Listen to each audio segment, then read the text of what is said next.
Bonjour à toutes et à tous. Chantons en premier cantique aujourd'hui pour louer le Seigneur. C'est un cantique que nous avons chanté il y a longtemps à l'église et peut-être vous allez vous rappeler de ce cantique. Ton nom est majestueux.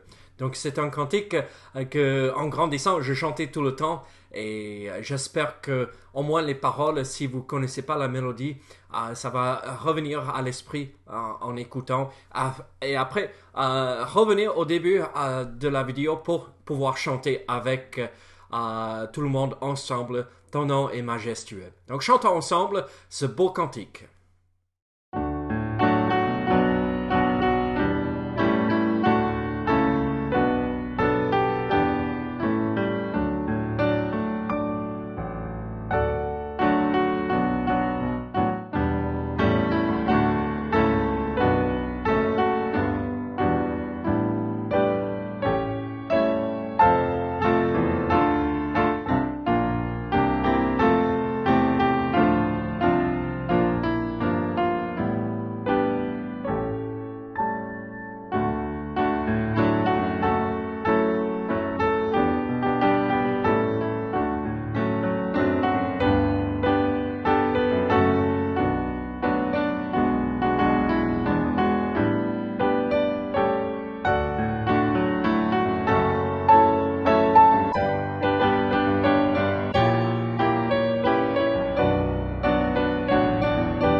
Son nom est majestueux, n'est-ce pas?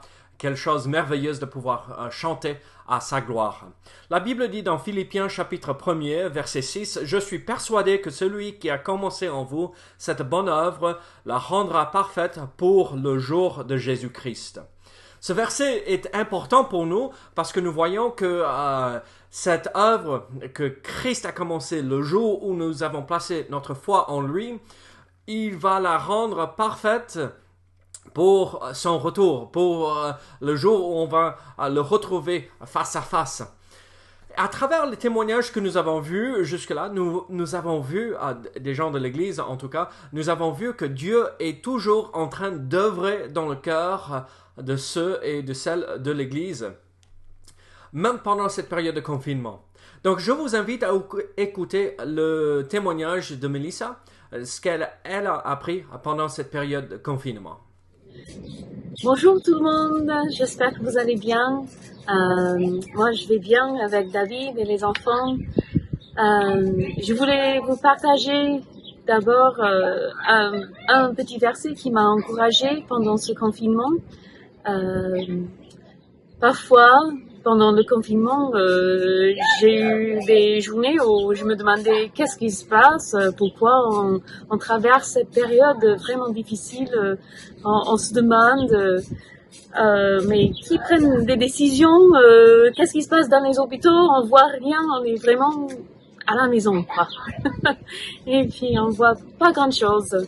Et alors j'ai prié, et je prie beaucoup d'ailleurs, pour vous et aussi pour la famille qu'on n'attrape pas cette maladie qui semble être vraiment grave. Et j'ai prié au Seigneur de me donner un verset qui puisse m'encourager et qui puisse être encourageant pour moi et maintenant pour vous, j'espère. C'est Jean 16, chapitre 16, verset 33. Et le verset, c'est « Je vous ai dit ces choses, afin que vous ayez la paix en moi.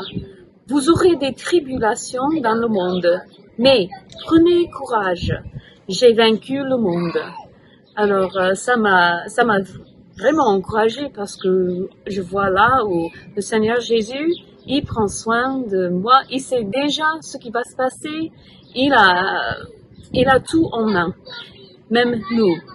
Et j'espère que ça puisse être un petit au moins encouragement pour vous cette semaine. Et puis, je vous apprécie beaucoup. Gros bisous de notre part et à très bientôt. Quelle bénédiction d'entendre ce témoignage. Écoutons maintenant et chantons ensemble plutôt un prochain cantique, Jésus m'aime.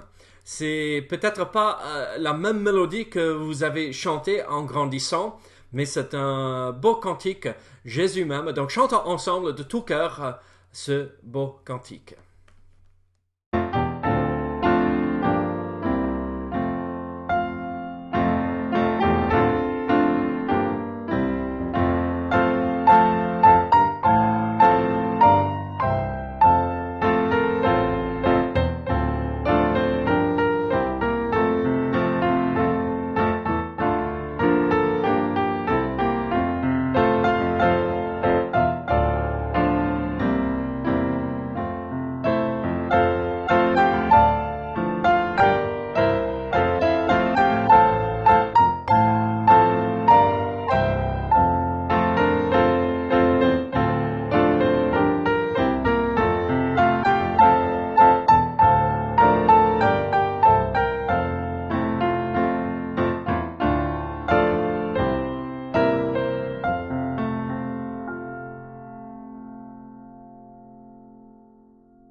Je vous invite à ouvrir votre Bible à 2 Samuel, chapitre 11, et nous allons faire la lecture à partir du verset 4 jusqu'au verset 15.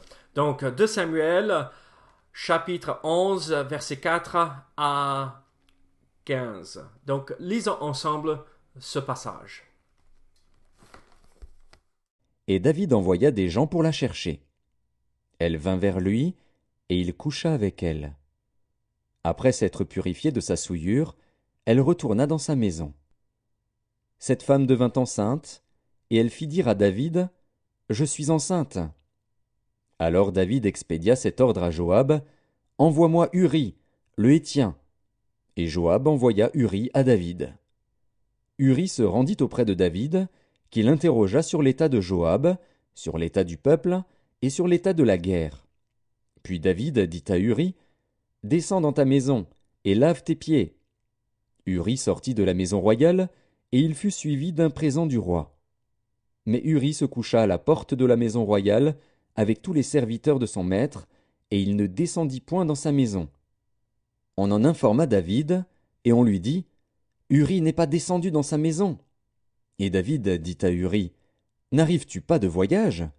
Pourquoi n'es-tu pas descendu dans ta maison? » Uri répondit à David, « L'arche et Israël et Juda habitent sous des tentes.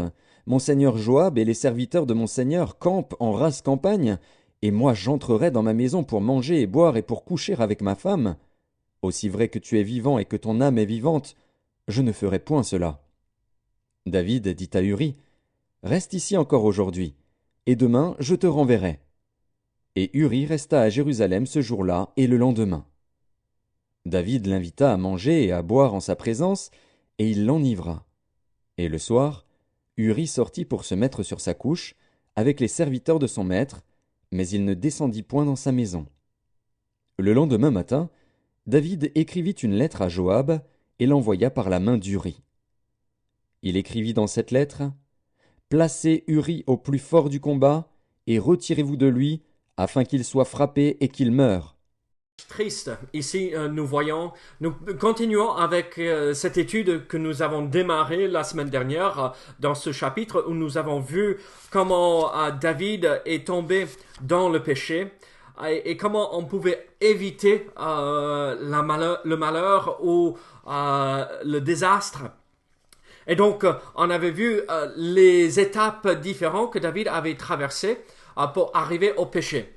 Mais là, cette semaine, nous voyons que David est en train de... En fait, on a l'impression que David est établi. Tout va bien dans sa vie et il est le roi, il a tout en place. Mais en fait, David est toujours en train de construire sa vie avec le Seigneur. David est toujours en train de progresser dans sa vie avec le Seigneur. Et la vie avec le Seigneur est très souvent illustrée par construire une maison. Et malheureusement, ici dans cette histoire, nous voyons que David est en train de, entre guillemets, construire sa vie, sa maison. Mais il est au niveau où il pose les fondements, les fondations. Et en fait, il se sert d'éléments ou de matériaux qui ne sont pas faits pour construire une bonne fondation sur laquelle nous pouvons construire notre vie ou sur laquelle il peut construire sa maison ou sa vie. Et donc, en fait, nous allons voir que sa vie entière va s'écrouler, va s'effondrer et il va vivre une situation horrible à cause de la convoitise, à cause de la chair, à cause de ce péché qu'il a commis. Donc, quand une maison est construite, vous savez comme moi, on commence toujours en posant la fondation pour la maison et par la suite on construit quelque chose. Mais là, David est en train de poser les fondements et en fait, ce n'est pas la façon qu'il faut faire. Nous savons que Dieu veut que ses enfants construisent sur une bonne fondation, sur les bonnes fondations, sur une bonne base. Lui, Dieu, le roc. Et donc, comment David a-t-il fait dans cette situation? Et comment ne pas reproduire ce que nous voyons dans la vie de David? Comment éviter de copier ce que nous voyons David faire ici? Donc regardez ce premier élément que David a utilisé pour construire sa vie par la suite, ou pour construire cette maison, on va dire. Regardez verset 4. Et David envoya des gens pour la chercher. Donc on parle de Bathsheba.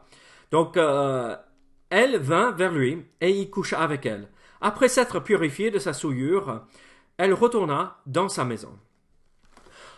En fait, nous voyons cette première chose que David a utilisée pour construire la suite de sa vie, et c'est l'adultère. C'est commettre un péché sexuel. Et en fait, nous comprenons que les conséquences du péché sexuel est dans notre corps, et les conséquences sont bien plus graves. Et ici, nous allons voir par la suite que ça pousse David à même commettre un meurtre, à même impliquer d'autres dans un complot. D'autres personnes dans un complot. Même la mort de l'enfant qui va naître de cet accouchement entre David et Bathsheba. Donc, nous voyons que tout va partir en vrac, va aller mal par la suite, parce que le premier élément que David a utilisé pour construire sa vie, ici, dans cette situation, bien sûr, nous connaissons et nous savons qu'avant, David marchait avec le Seigneur, mais ici, il s'est vraiment éloigné du Seigneur. Et voici cet élément, c'est l'adultère. David avait oublié ce que Dieu avait révélé dans Exode chapitre 20. Exode chapitre 20, vous connaissez ce passage, non? Réfléchissez le temps que je retrouve Exode 20. Ce passage nous donne quel élément très important dans la vie chrétienne. Les 10 commandements. Regardez Exode chapitre 20, verset 14. Qu'est-ce que nous voyons ici? David avait oublié ce commandement. Tu ne commettras point d'adultère. Tu ne commettras point d'adultère. Alors, David avait négligé la loi de Dieu. Peut-être certains qui sont en train de regarder ce message, cette étude biblique, sont en train de se dire, mais on n'est plus sous la loi. Mais attendez, ce commandement a été répété dans le Nouveau Testament aussi, donc ça s'applique à nous. Quasiment, en fait, tous les 10 commandements ont été répétés et redonnés dans le Nouveau Testament. Donc, la loi, là, s'applique à nous aujourd'hui. Et il ne faut pas... Dieu nous appelle à être fidèles. On ne va pas entrer dans une étude sur l'adultère forcément ici dans cette situation, mais nous comprenons que Dieu nous demande d'être purs et saints dans ce domaine. Ne pas se souiller avec des relations physiques en dehors du mariage. La Bible est claire. Les rapports physiques, sexuels sont réservés entre un homme et une femme au sein du mariage. En dehors de cela, c'est péché et ce n'est pas ce que Dieu nous demande de faire. Donc, nous voyons alors ici que David avait oublié ceci. Donc, il n'a pas respecté la loi de Dieu et donc il pose cette première pierre dans la fondation et en fait, c'est une pierre qui a des fissures partout, qui va s'écrouler, va tomber en morceaux par la suite parce que ce n'est pas quelque chose de bon, de saint et de Dieu ici dans cette situation. Vous connaissez ce passage dans Proverbes chapitre 5 verset 20, n'est-ce pas? Et pourquoi, mon fils, seras-tu épris d'une étrangère? Et embrasseras-tu le sein d'une inconnue? Bien sûr, les proverbes ont été écrits par la suite de la vie de David et par Salomon. Mais la vérité est toujours pareille. Pourquoi aller chercher ailleurs? David avait déjà des femmes. Pas qu'une seule en plus. Vous imaginez? On n'est pas pour la polygamie. La Bible est claire. Le mariage est entre un homme et une femme. Pas un homme et 2 femmes, ou 3 femmes, ou 4 femmes, ou autre variété de cela. Non, c'est un homme, une femme, ce que Dieu a établi. Et David a ignoré cela, et il récoltera les conséquences. Et on le voit dans la suite de cette histoire. Regardez verset 5. Nous voyons le deuxième élément que David a utilisé pour construire. C'est les conséquences. Chaque fois qu'il y a une action où nous faisons quelque chose, il y a des conséquences. Parfois, les conséquences sont des bonnes choses que nous recevons. Si nous investissons notre vie dans la parole et dans le service pour le Seigneur, nous récolterons. Et la conséquence de cela, c'est une vie sainte et que Dieu approuve. Mais si nous faisons des choses qui ne glorifient pas Dieu, qui n'honorent pas Dieu, les conséquences sont mauvaises. Et voici ces conséquences. Regardez verset 5. Cette femme devint enceinte. Elle fit dire à David, « Je suis enceinte. » Alors nous voyons ici les conséquences. C'est triste. C'est naturel. Un homme et une femme couchent ensemble, ont un rapport, et la femme, en règle générale, en principe, pas tout le temps, nous comprenons que parfois c'est difficile de tomber enceinte pour certaines femmes, mais naturellement, c'est une conséquence de ces liens physiques. Mes amis, soyons sûrs que ce que nous semons, nous sommes prêts à récolter. David n'avait pas réfléchi du tout aux conséquences de son action. Là, cette chose que vous mijotez, que vous tournez dans votre tête, que vous réfléchissez, comment je vais pouvoir faire ça? Comment bien me débrouiller pour pouvoir, et pour que personne ne soit au courant? Soyez sûr que vous êtes prêt à récolter les conséquences. Croyez-moi, il vaudrait mieux rester dans la sainteté, dans la pureté, que de semer le péché et récolter une vie pourrie par la suite et corrompue. David pensait envoyer Bathsheba à la maison et terminé, je fais ce que je voulais, c'est bon. Mais il n'avait pas pensé à ses serviteurs qui savaient ce qu'il avait fait. Il n'avait pas pensé aux conséquences que Bathsheba pouvait tomber enceinte. Soyons sûrs que nous pensons à la suite avant de passer à l'acte. Et donc nous voyons ces deux premiers éléments, l'adultère et les conséquences. Mais regardez versets 6 à 13, nous voyons cet autre élément que David s'est servi pour construire sa vie, pour construire cette maison. Regardez verset 6. Alors David expédia cet ordre à Joab. Envoie-moi Uri, le Héthien. Et Joab envoya Uri à David. Uri se rendit auprès de David, qui l'interrogea sur l'état de Joab, sur l'état du peuple et sur l'état de la guerre. Puis David dit à Uri, descends dans ta maison et lave tes pieds. Uri sortit de la maison royale et il fut suivi d'un présent du roi. Mais Uri se coucha à la porte de la maison royale avec tous les serviteurs de son maître. Il ne descendit point dans sa maison. Regardez ce qui se passe ici. On va continuer à lire dans quelques instants, mais regardez. David, oh non! Bathsheba est enceinte, comment je vais faire? Comment je vais me débrouiller pour cacher cette chose? Et, les roues commencent à tourner dans son cerveau, dans sa tête. Il dit, je vais faire venir Uri pour qu'il rentre. Il n'a pas vu sa femme pendant un petit moment, donc il va rentrer et, bon, c'est homme et femme, donc ils vont faire ce qui est naturel, et Uri va penser que c'est son enfant, et pas le mien. Horrible, n'est-ce pas? Horrible. Mais Uri est plus droit que même le roi David. Uri reflète ce que nous devrions faire. Il est fidèle.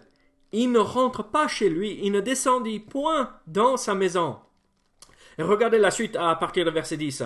On en informa David et on lui dit, Uri n'est pas descendu dans sa maison. Et David dit à Uri, n'arrives-tu pas de voyage? Pourquoi n'es-tu pas descendu dans ta maison? Uri répondit à David, l'arche et Israël et Juda habitent sous des tentes. Mon seigneur Joab et les serviteurs de mon seigneur campent en rase campagne. Et moi j'entrerai dans ma maison pour manger et boire et pour coucher avec ma femme. Aussi vrai que tu es vivant et que ton âme est vivante, je ne ferai point cela. David dit à Uri, reste ici encore aujourd'hui et demain je te renverrai. Donc nous voyons ici, mais Uri, il est fidèle au poste, il va pas céder. Je ne devrais pas être ici, je devrais être là où je devrais être, sur le front, avec les autres serviteurs de Dieu, avec les serviteurs de Joab, avec le serviteur du roi David. David, tu devrais être là. Vous imaginez comment ça aurait pu reprendre David d'entendre cela? David, qui aurait dû être là, sur le front avec ses hommes, il est à la maison, dans la maison royale, en train de tourner les pouces, et ça fait en sorte qu'il tombe dans le péché, il commet un adultère. Maintenant, les conséquences, c'est la femme est enceinte, et il mijote, comment je vais courir mon péché? Je vais faire venir son mari pour qu'il pense que c'est lui qui a couché avec elle, et elle est tombée enceinte suite à cela. Mais c'est horrible, c'est horrible. La duplicité ici que nous voyons chez David, c'est horrible. Nous voyons un homme intègre dans Uri, et nous voyons un homme entièrement corrompu, en train d'essayer de tout faire pour cacher son péché. Regardez verset 12. David dit à Uri, « Reste ici encore aujourd'hui, et demain je te renverrai. » Et Uri resta à Jérusalem ce jour-là. Le lendemain, David l'invita à manger et à boire en sa présence. Il l'enivra. Et le soir, Uri sortit pour se mettre sur sa couche avec les serviteurs de son maître, mais il ne descendit point dans sa maison. Là, nous voyons un homme intègre, un homme qui suit ce qu'il devrait faire. Mais ici, avec David, en fait, nous voyons un homme qui s'enfonce même plus dans le péché, qui va même plus loin de ce qu'il avait prévu. Et c'est ce que nous voyons, la réalité que nous pouvons vivre aussi. Écoutez Romains chapitre 6, verset 19. Je parle à la manière des hommes, à cause de la faiblesse de votre chair. De même donc que vous avez livré vos membres comme esclaves à l'impureté et à l'iniquité, pour arriver à l'iniquité, ainsi maintenant livrez vos membres comme esclaves à la justice pour arriver à la sainteté. Regardez, vous avez livré vos membres comme esclaves à l'impureté et à l'iniquité, pour arriver à l'iniquité. En fait, nous voyons, on se livre au péché pour arriver au péché. Et dans cette idée de l'évolution, de la progression, un péché entraîne un autre péché. Un mensonge entraîne un autre mensonge. Si nous n'avons pas dit la vérité de la première fois, on va mentir pour couvrir ce péché ou ce mensonge pour redire un autre mensonge. Et à la fin, on va plus connaître et retrouver la vérité dans tout cela. David, au lieu de reconnaître sa faute, il a empiré la situation. Il a comploté pour cacher, pour détourner les choses. Et Uri, là, dans cette histoire, est resté fidèle. Mes amis, on se livre à l'impureté et à l'iniquité pour arriver à l'iniquité. Si on commence avec un mauvais fondement, on va arriver à la ruine. Soyons sûrs de rester fidèles et marcher dans la sainteté. Sinon, les conséquences sont trop graves. Regardez la suite de cette histoire. C'est triste, c'est vraiment triste. Regardez versets 14 et 15. Le lendemain matin, David écrivit une lettre à Joab. Il l'envoya par la main d'Uri. Vous imaginez? David envoie par la même main que celui qui sera mort, tué. Uri porte sa condamnation, son meurtre dans sa main. Le lendemain matin, David écrivit une lettre à Joab et l'envoya par la main d'Uri. Il écrivit dans cette lettre: placez Uri au plus fort du combat et retirez-vous de lui, afin qu'il soit frappé et qu'il meure.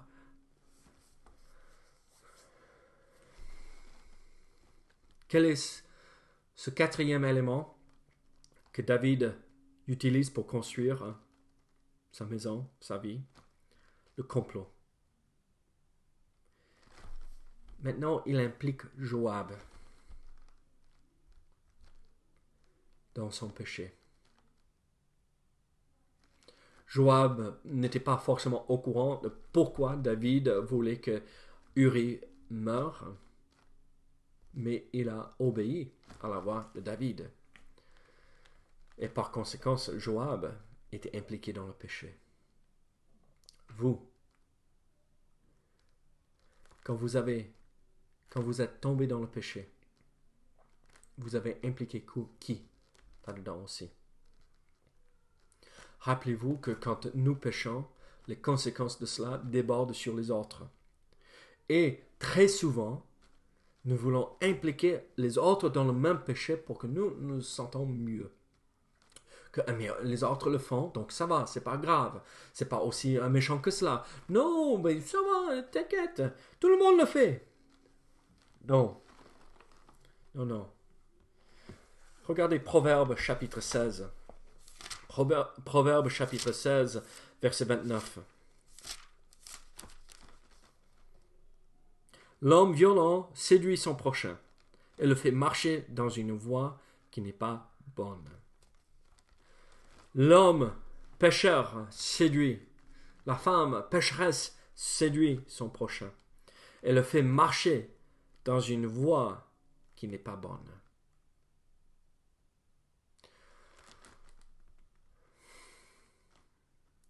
Alors, nous,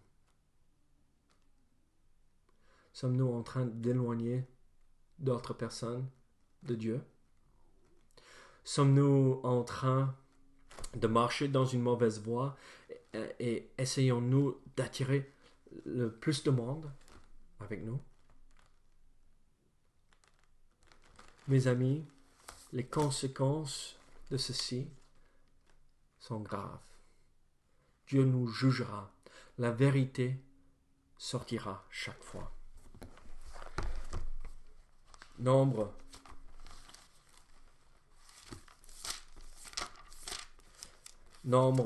32 nous dit ceci. Verset 23. Mais si vous ne faites pas ainsi, vous péchez contre l'Éternel. Sentez votre péché quand il vous atteindra. Sentez votre péché quand il vous atteindra. On ne peut pas cacher le péché. Ça va toujours nous atteindre. Ça va toujours revenir. Ça se révélera toujours un jour. Là, nous connaissons tous la suite probablement de cette histoire avec David et Bathsheba. David a reconnu ses péchés. Mes amis, peut-être aujourd'hui, vous avez emprunté un chemin qui vous éloigne du Seigneur. Là, vous ne semez peut-être pas l'adultère, mais un autre péché. Vous allez en récolter les conséquences. Vous allez vivre la duplicité. On voit l'intégrité d'Uri et on voit David qui est complètement corrompu. On voit la progression aussi du péché ici. L'iniquité nous amène à l'iniquité et le complot pour couvrir nos péchés. On implique d'autres dans notre péché, d'autres personnes. Mes amis, si vous vous retrouvez dans cette situation, arrêtez là avant que ce soit trop tard. Mettez-vous à genoux et confessez vos péchés et réglez cette histoire avant que ce soit trop tard. Parce que le résultat que nous voyons ici dans la vie de David est horrible. Une âme, une personne meurt. Uri. Le bébé meurt aussi par la suite. Et la famille de David récolte le résultat, les conséquences de ceci, le restant des jours de David. Il a tout détruit ici. Oui, le Seigneur l'a aidé à remettre ensemble les morceaux. Et parfois, c'est le mieux que nous pouvons faire si nous avons déjà commis l'acte. Mais il vaut mieux éviter à tout prix. Donc, évitez de tomber dans ce piège en se servant des mauvais éléments pour construire votre vie. Dans la suite de ce chapitre, nous allons voir mardi prochain le reste de cette histoire et d'autres éléments que David a utilisés pour construire sa vie et comment ça amène à la destruction. Mais prions que le Seigneur se sert de ce que nous avons vu ici cette semaine pour nous aider à éviter de tomber dans le péché. Prions ensemble. Seigneur, tu es un grand Dieu. Tu es un Dieu digne de recevoir toute louange, toute gloire. Mais Seigneur, nous sommes faibles et nous tombons dans le péché. Et donc, Seigneur, aujourd'hui, nous voulons te demander pardon. Pardon de ce que nous avons fait. Pardon de ne pas avoir obéi à ta loi, de ne pas avoir respecté tes voies, Seigneur. Donc, Seigneur, lave-nous, purifie-nous et aide-nous à marcher dans la sainteté. Seigneur, nous voulons vivre une vie bénie. Nous ne voulons pas vivre une vie où tout s'écroule autour de nous. Parce que les éléments que nous avons utilisés pour construire n'étaient pas bons, n'étaient pas de toi. Donc, Seigneur, aide-nous à utiliser ce que tu nous donnes, parce que la chair nous donne le monde. Au nom de Jésus. Amen. Que le Seigneur vous bénisse et vous garde. Chantons ensemble Jésus m'aime encore. C'était tellement court et tellement beau. Donc chantons ensemble ce cantique à nouveau. Et soyez sûrs de noter le plan de lecture de cette semaine si vous ne l'avez pas fait la dimanche. À très bientôt. Au revoir.